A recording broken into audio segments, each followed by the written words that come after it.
My cousin publicly humiliated my autistic son in front of dozens, so we left, and she called CPS and tried to have my son taken away, not realizing just how fast the tables can turn. When my cousin Vanessa was having a wedding, my son Mikey was the first person I told. He has semi-low functioning autism, so more often than not, my friends or acquaintances specifically request for him not to come, which meant we never went to events together. But I assumed my aunt would be different.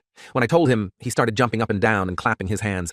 "Really, Daddy? Really? I can go?" When I exclaimed an enthusiastic "yes," he jumped into my arms and we twirled around. One symptom of his autism is that he is quite easily joyed by the little things in life. So as we made our way to the wedding rehearsal, I made sure to prep Mikey on wedding manners. Don't talk during the ceremony. Try to be quiet. It's the bride's day, not ours, etc. He seemed pretty attentive, so I thought all would be okay. But we were halfway through the practice ceremony when Mikey started smiling really hard. He only does this when he's really happy about something. So I squeezed his hand tight as if to say, "I'm happy too." But we stayed completely silent, like radio silent. But when Vanessa made it to the top of the aisle, she screeched, "Excuse me? What is he doing here?" My heart dropped, and I turned to Mikey, who was still smiling, not knowing she was talking about him. No one else said anything. But instead of just continuing the ceremony and focusing on her wedding, Vanessa turned to her groom and screamed like a banshee, "I thought you told him not to come." By this point, she was pointing straight at Mikey, and he started tearing up. The audience was silently whispering, and I even caught sight of a few looks of disgust towards her. Unfortunately, they were the minority, because most of the audience were nodding their heads in agreement, as if it was the most disgraceful thing they'd ever seen. I wanted to yell at Vanessa,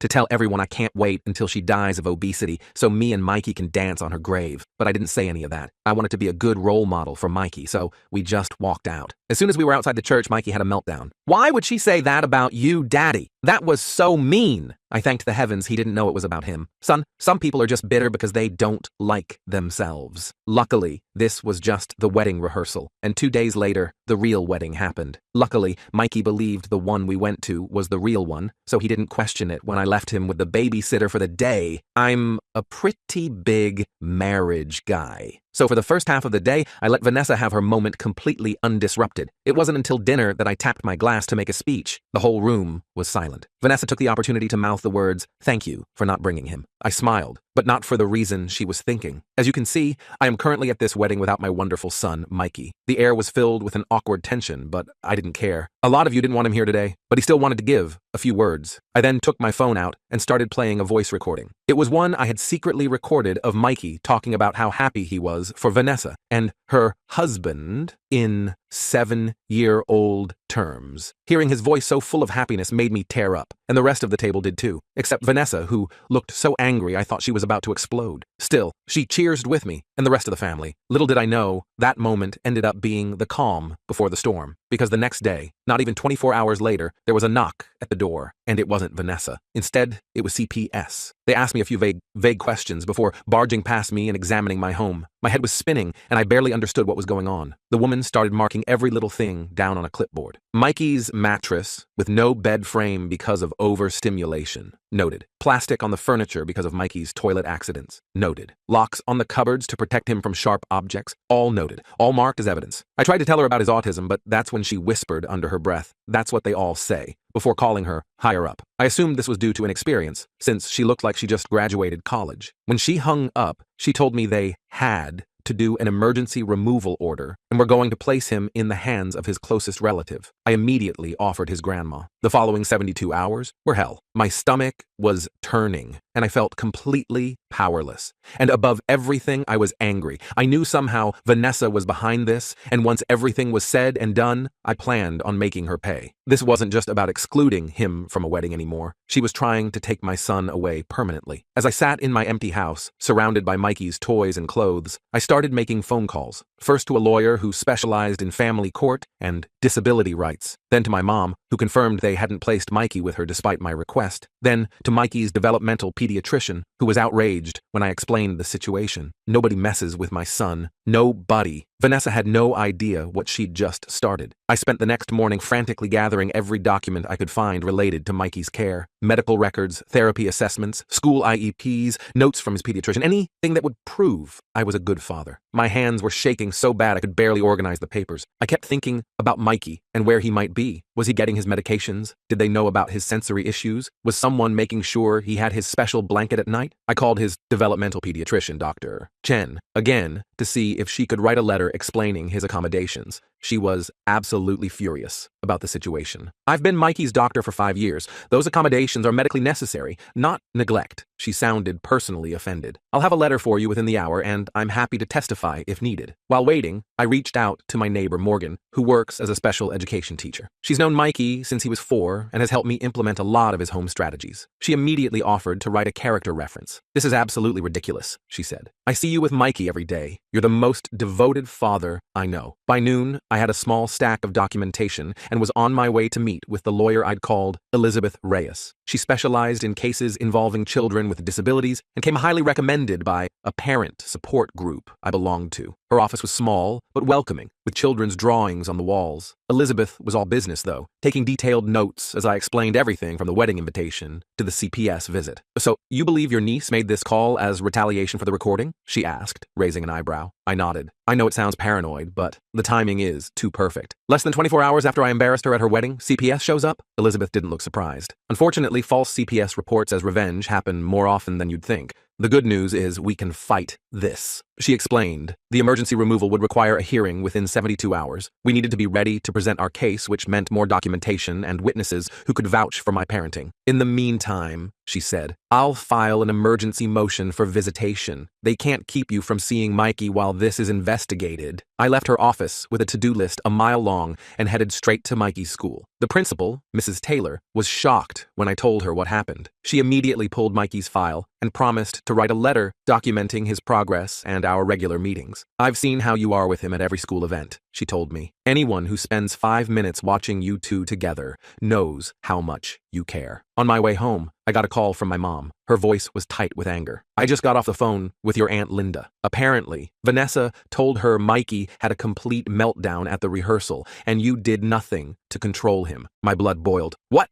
He was perfectly quiet until she started screaming. I know, Mom said, but she's telling everyone you're neglectful and that Mikey is dangerous and out of control. Linda mentioned Vanessa was worried you're not equipped to handle his needs. That explained the CPS call. Vanessa had painted me as an incompetent father who couldn't manage his son's disability. The realization made me sick to my stomach. When I got home, there was another surprise waiting. A Facebook message from Thomas, Vanessa's new husband. It simply read, I had nothing to do with this. I'm sorry. I wasn't sure whether to believe him or not, but I screenshotted it anyway. Could be useful later. My phone rang again. Unknown number. I answered hesitantly. Mr. Williams, this is Jordan from Child Protective Services. I'm Mikey's assigned caseworker. My heart skipped. Where's my son? Is he okay? He's currently in an emergency placement with a foster family experienced with autistic children. His voice was kinder than the woman who'd come to my house. I understand you requested placement with your mother. Yes, I said quickly. She knows his routines, his medications, everything. We're looking into that option, but I wanted to let you know you've been approved for a supervised visit tomorrow at 2 p.m. at our office. I nearly collapsed with relief. Thank you. I'll be there. After hanging up, I immediately called Elizabeth to update her. She was pleased about the visit, but warned me to be careful. They'll be watching your interactions closely, she cautioned. Be natural, but stay calm, even if Mikey is upset. Don't say anything negative about CPS or make accusations about your niece. That night was the longest of my life. I kept walking into Mikey's room, expecting to see him curled up with his dinosaur plushies.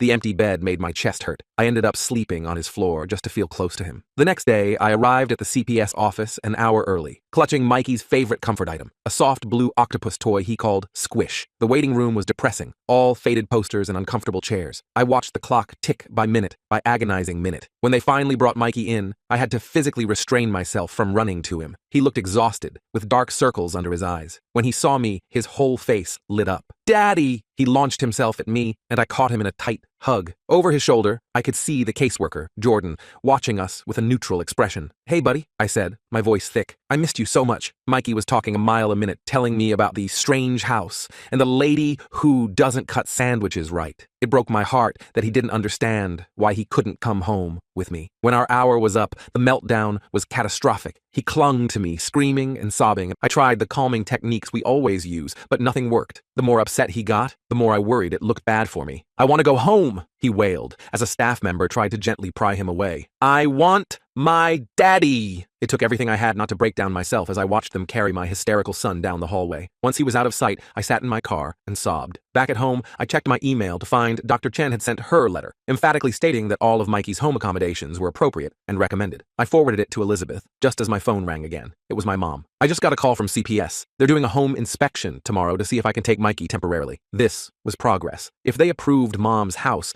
at least Mikey would be with family until we could get him home. That's great, Mom. Did they say anything else? There was a pause. Just that they received additional concerns about your care of Mikey. My stomach dropped. Additional concerns? From who? They wouldn't say, but I have a pretty good guess, she said grimly. Vanessa was doubling down. I wondered what new lies she was telling now. The thought made me angry enough to do something I probably shouldn't have. I called her directly. To my surprise, she actually answered. What do you want? Her voice was cold. I want to know why you're trying to take my son away from me, I said, struggling to keep my voice steady. She scoffed. I'm not doing anything except expressing legitimate concerns about my nephew. Mikey needs professional help. Not just you making excuses for his behavior. He has professional help. He has doctors and therapists, and he still can't behave properly in public, she interrupted. The way you let him act at my rehearsal proves you can't handle him. I was so stunned I could barely speak. He was completely quiet until you started screaming at him. That's not how I remember it, she said smugly. And neither do most of the guests. That's when it hit me. She was getting other people to make statements against me. I hung up before I could say something I'd regret. I immediately called Elizabeth to tell her about the conversation. She advised me not to contact Vanessa again and to document everything that had happened so far.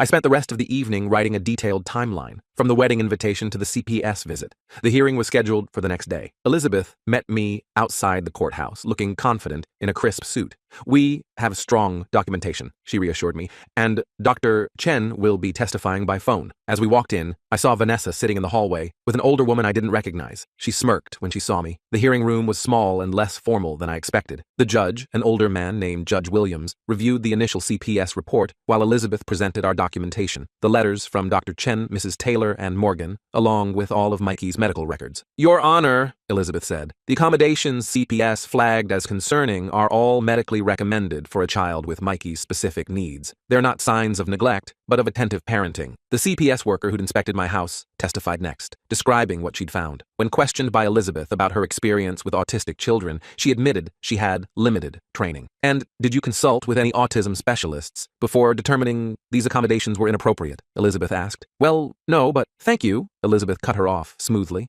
Dr. Chen's testimony was powerful. She explained each accommodation in detail and why it was necessary for Mikey. She also emphasized how well Mikey was doing under my care. I have patients whose parents refuse to implement these strategies, she said firmly. Mr. Williams has gone above and beyond to create an appropriate environment for his son. I thought we were making progress until the CPS attorney called his next witness, Vanessa. She walked to the front, looking solemn, but I could see the satisfaction in her eyes. She described the rehearsal incident completely differently, claiming Mikey had been disruptive and uncontrolled. She also said she'd seen me manhandle him when he got upset. I've been concerned about my uncle's ability to parent for years, she said, with fake sincerity. I only called CPS because I genuinely fear for Mikey's well-being. Elizabeth's cross-examination was brutal. Ms. Johnson, isn't it true that you called CPS less than 24 hours after Mr. Williams played a recording of his son at your wedding reception? Vanessa shifted uncomfortably. The timing is coincidental. And isn't it true that you explicitly didn't want Mikey at your wedding because of his autism? That's not...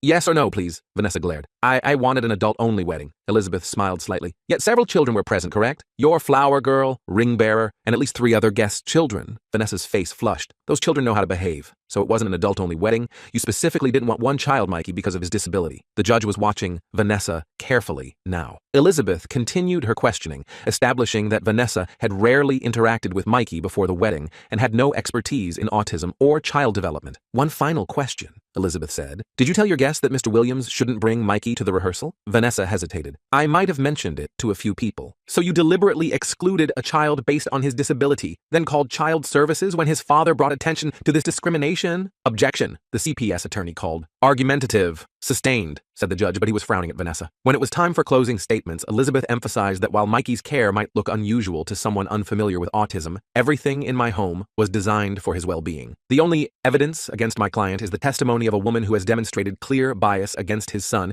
and who made this report immediately after being embarrassed at her wedding. The judge took a short recess to review everything. Those 20 minutes felt like years. I kept replaying Vanessa's testimony in my head, furious at how she'd twisted everything. When Judge Williams returned, he looked directly at me. Mr. Williams, I'm dismissing the emergency removal order. Based on the evidence presented, I see no indication of neglect or harm. In fact, quite the opposite. The relief was so intense I nearly fell out of my chair. However, he continued, I am ordering a follow-up home visit with a specialist in developmental disabilities to ensure all accommodations are appropriate. Until then, your son will be placed with his grandmother, with unlimited visitation for you. It wasn't a complete victory, but it was close. Mikey would be with family, and I could see him whenever I wanted. As we left the courtroom, Vanessa pushed past me, face twisted with anger. This isn't over, she hissed. Elizabeth put a hand on my shoulder. Actually, I think it is, she said loudly enough for Vanessa to hear. And if you make any more false reports, my client will pursue legal action for harassment. I was allowed to pick Mikey up from the foster home that afternoon. The foster mom seemed nice, but admitted he'd been struggling. He's barely slept, she told me gently. He keeps asking for his daddy and his room. When Mikey saw me, he was cautious at first, like he was afraid I'd disappear again. But when I told him we were going to Grandma's house, his whole body relaxed. And you'll be there too? He asked anxiously. Every day, buddy, I promise. On the drive to my mom's, Mikey fell asleep, clutching Squish. I kept glancing at him in the rearview mirror, still not quite believing I had him back. At Mom's house, we set up his temporary room together, trying to make it as familiar as possible. I brought his weighted blanket, his visual schedule board,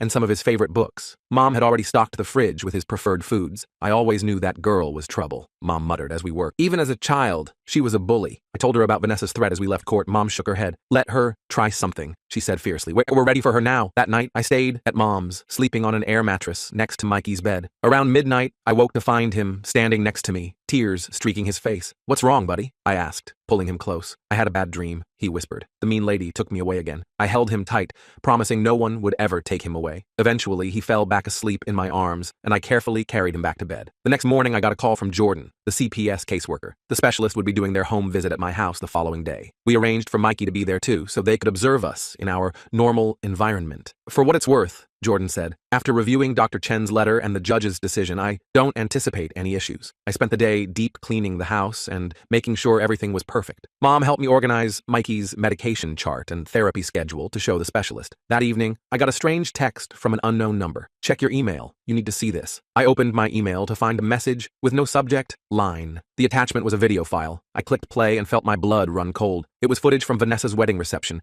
taken by someone at a nearby table. It showed me giving my toast and playing Mikey's recording, but it also captured what happened after, when I thought no one was watching. Vanessa was leaning close to several guests, pointing at me and clearly talking about me. The camera was too far away to catch what she was saying, but her gestures were animated and angry. Then came the decisive moment. She pulled out her phone, typed something, and showed it to the person next to her, who nodded encouragingly. The time stamp on the video was 9:47 p.m. According to my CPS documentation, the initial report was made at 9:52 p.m., 5 minutes later. I immediately forwarded the video to Elizabeth with the message, "Proof Vanessa made the call from the wedding reception." Her response came quickly. "Bingo. Who sent this to you?" I realized I still didn't know. I replied to the unknown number. "Thank you. Who is this?" The response shocked me. "Thomas, Vanessa's husband. I'm sorry about all of this. I tried to stop her. I didn't know what to make of this. Was he genuinely sorry, or was this some kind of trap? I decided to be cautious. "Why are you helping me?" I texted back. "Because what she's doing is wrong," came the reply. "She's been obsessed with making you pay for humiliating her. She even convinced her bridesmaid to make a false statement to CPS. This was huge." I called Elizabeth and read her the texts. She advised me to ask Thomas if he'd be willing to provide a statement, but not to pressure him. "Be careful," she warned. "If Vanessa finds out he's helping you, it could create an even bigger problem." I texted Thomas again. "Would you be willing to tell the truth to CPS?" The response took almost an hour. "I'll think about it, but Vanessa can't know it was me." The next day was the home visit with the specialist. Dr. Ramirez was nothing like the first CPS worker. She was older, experienced, and immediately got down on Mikey's level to talk to him. She asked him to show her his room, his toys, his schedule board, treating him with respect rather than pity. She spent 2 hours observing us together, asking thoughtful questions about our routines, and watching how Mikey and I interacted. She nodded approvingly when she saw his sensory corner and the picture communication cards we used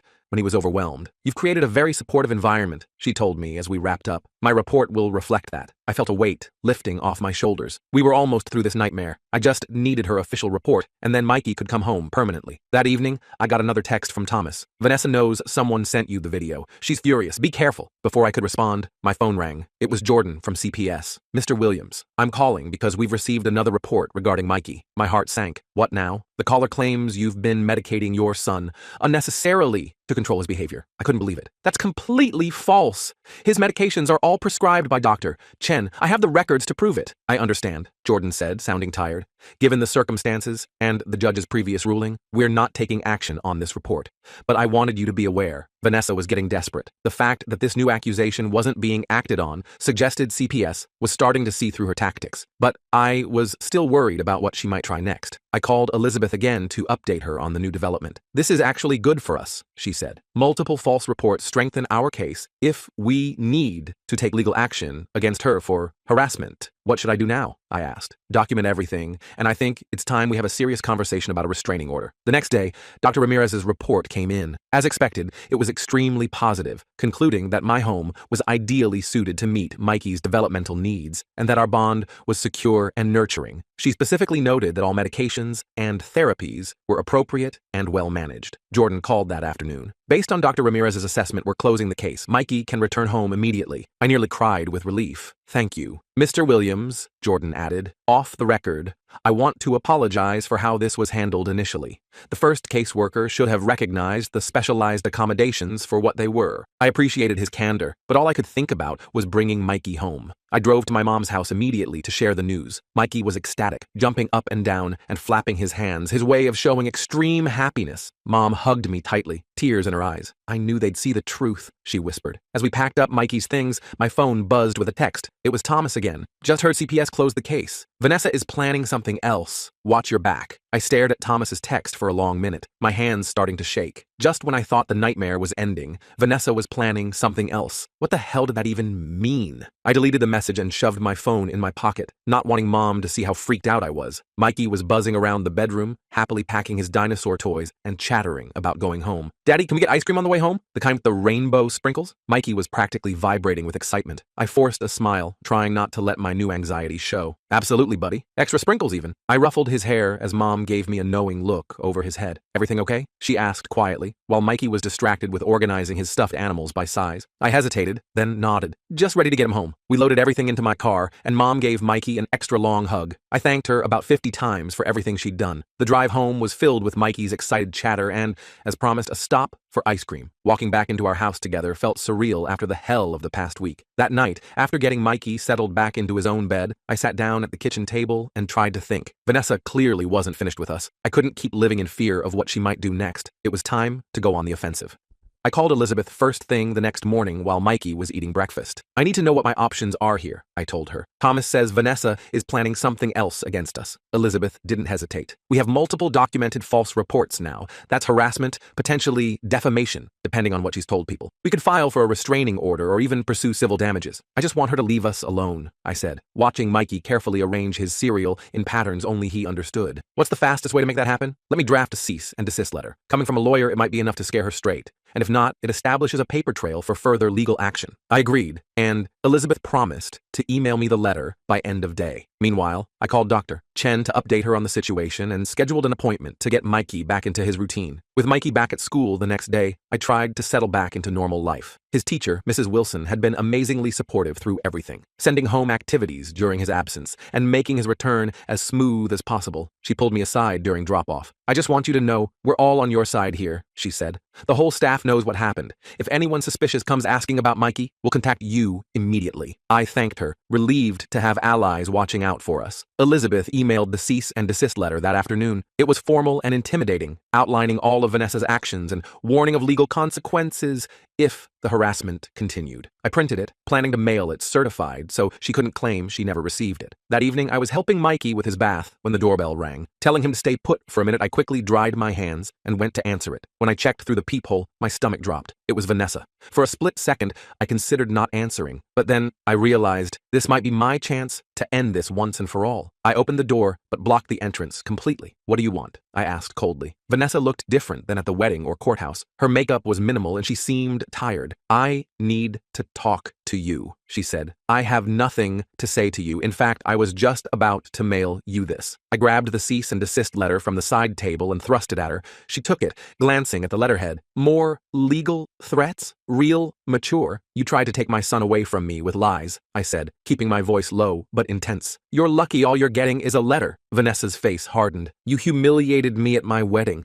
in front of everyone I know. You humiliated yourself when you screamed at a disabled child, I countered. Now get off my property before I call the police and report you for harassment. I started to close the door, but Vanessa stuck her foot in the way. Wait, Thomas left me. That stopped me cold. What? He left me? She repeated, her voice cracking slightly. 3 days ago. Said he couldn't be with someone who would do what I did to Mikey. I didn't know what to say. Part of me felt a flash of vindication, but seeing her obvious distress made it hollow. That's between you and Thomas, I finally said. It has nothing to do with me or Mikey. He was helping you, wasn't he? She looked up at me, her eyes narrowing. The video. It had to be him. I kept my face neutral. The last thing I needed was to get Thomas in more trouble if there was any chance of reconciliation between them. Doesn't matter who sent it. What matters is you were caught in your lies.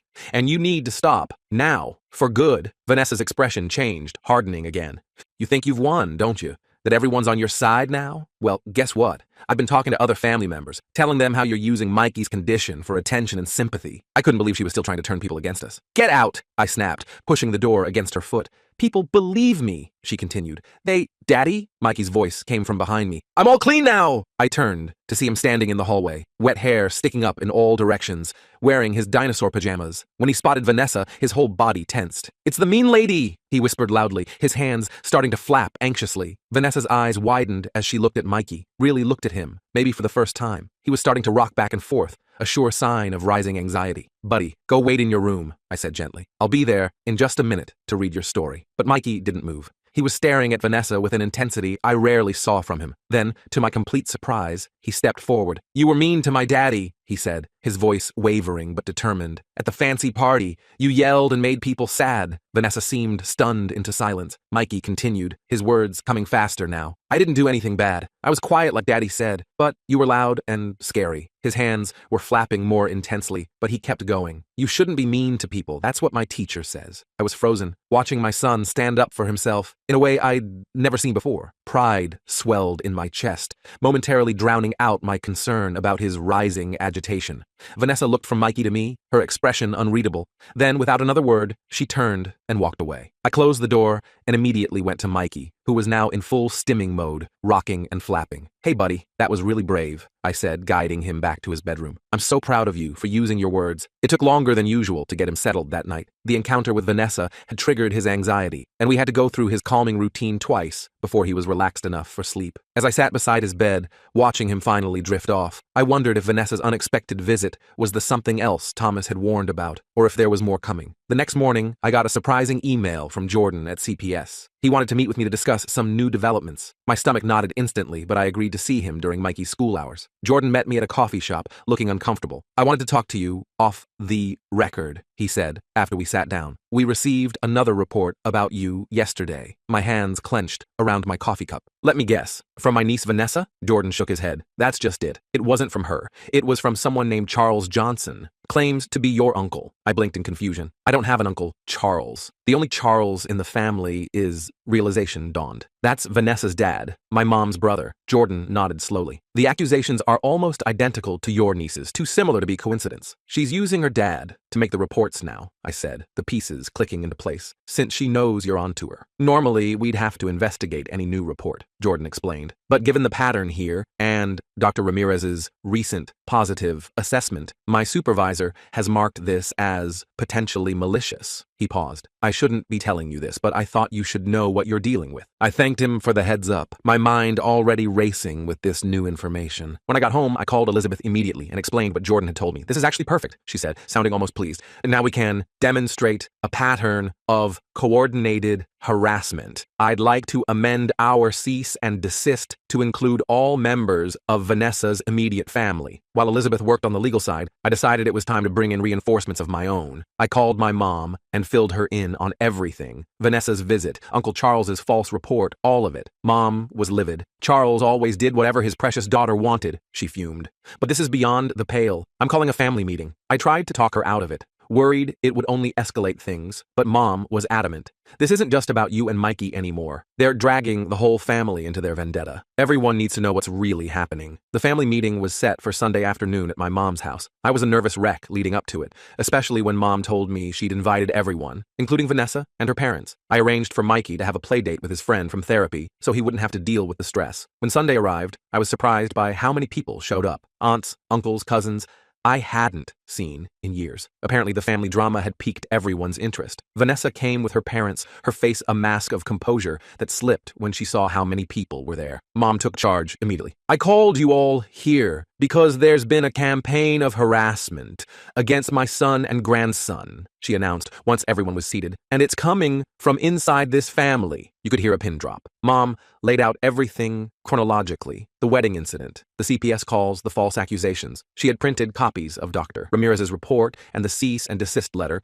which she passed around. And now, she finished, staring directly at Uncle Charles. We have reason to believe others are making false reports to continue this harassment. Uncle Charles turned red. I was just concerned about the boy. You've seen Mike exactly twice in the past 3 years, Mom cut in. Both times at family gatherings that you left early. You have no idea what he needs. Aunt Linda, another of Mom's siblings, spoke up. Vanessa told us Mikey was out of control at the wedding rehearsal, that he was screaming and disrupting everything. That's a lie, I said firmly. Mikey didn't make a sound until Vanessa started screaming at him. Ask anyone who was actually watching. To my surprise, one of Vanessa's bridesmaids cleared her throat. He's right, she said, not quite meeting Vanessa's furious gaze. The little boy was just sitting there smiling. Vanessa was the one who flipped out. You beach, Vanessa hissed at her former friend. After everything I did for you, enough. It was Thomas, standing in the doorway. I hadn't even known he was coming. Enough lies, Vanessa. The room went silent again as Thomas walked in and stood next to me. I've watched this go on too long, he said. First the wedding, then convincing Jenna to make that false statement to CPS, then getting your dad involved. Vanessa looked around the room, clearly realizing she was losing her audience. You don't understand, she tried. He deliberately humiliated me at my wedding by playing that recording, after you publicly humiliated his son by screaming at him for existing, Thomas countered. I told you to apologize back then, and none of this would have happened. Uncle Charles was looking increasingly uncomfortable as more family members started murmuring among themselves, many giving Vanessa and her parents disgusted looks. Aunt Maria, who'd been quiet until now, finally spoke up. I always bring my daughter with Down syndrome to family events. Are you saying she wouldn't have been welcome at your wedding either? The tide was turning fast. One by one, family members expressed their disappointment in Vanessa's behavior. Some shared stories of times she'd been cruel or exclusionary in the past. It was like once the dam broke,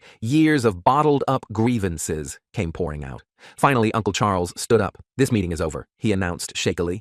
Vanessa, Linda, we're leaving. But before they could go, my mom stepped in front of the door. Not until I make something perfectly clear, she said. If any of you make another false report, contact CPS, or spread lies about my son or grandson again, I will personally make sure every person in this family knows exactly what kind of people you are. And we will pursue every legal option available to us. The room erupted in supportive agreements. Vanessa looked around at the unified front against her and finally seemed to understand she'd lost. Without another word, she pushed past my mom and left, her parents hurrying after her. Thomas stayed behind. I'm sorry I didn't stand up to her sooner, he told me. I kept hoping she'd come to her senses. I nodded, still processing everything that had just happened. Thank you for coming today. It made a difference. In the days that followed, the family rallied around us in ways I never expected. Aunt Maria invited Mikey for a play date with her daughter. Uncle James, who I'd barely spoken to in years, called to ask if Mikey might like to try fishing at his lake house. It was like Vanessa's attempts to isolate us had backfired completely. Elizabeth called a week later with good news. We've received formal written agreements from Vanessa, Charles, and Linda that they will cease all communication about you and Mikey, direct or indirect. They've acknowledged that any further false reports will result in immediate legal action. So it's really over? I asked, hardly daring to believe it. It looks that way, she confirmed. How are you and Mikey doing? I glanced out the window where Mikey was playing in the backyard, carefully examining bugs with a magnifying glass, completely in his element. We're doing great, actually. Better than before all this happened. And we were. The whole ordeal had been terrifying, but something unexpected had come from it. For the first time, Mikey was truly included in the family. People who'd previously made excuses not to interact with him were now making efforts to learn about autism and accommodate his needs. 2 months later, we attended a family barbecue at my cousin William's house. Mikey was nervous at first, clutching my hand as we approached the crowd. But then Aunt Maria's daughter spotted him and ran over, grabbing his free hand. Come see the sprinkler. It's super splashy, she exclaimed. And after a questioning look at me and my encouraging nod, Mikey let himself be led away. I watched him playing with the other kids, his happy flapping, drawing curious but kind questions from his cousins rather than stares or whispers. Someone handed me a beer, and I turned to see Thomas. He seems to be having a good time, he observed, nodding toward Mikey. Yeah, I said, feeling a deep contentment I hadn't experienced in a long time. He really is.